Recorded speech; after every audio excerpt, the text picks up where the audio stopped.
Welcome to Financial Rebirth. Today we're sharing 3 simple but powerful personal finance tips that can help you save more and grow your wealth starting today. Tip number 1, automate your savings. Set up an automatic transfer to your savings account every time you get paid.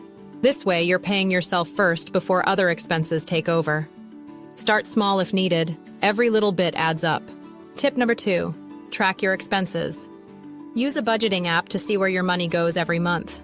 Identify unnecessary expenses and see where you can cut back. This awareness alone can help you make smarter decisions.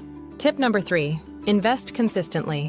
Whether it's in stocks, index funds, or ETFs, make regular contributions to your investment accounts, even if the amounts are small. The power of compounding over time is incredible.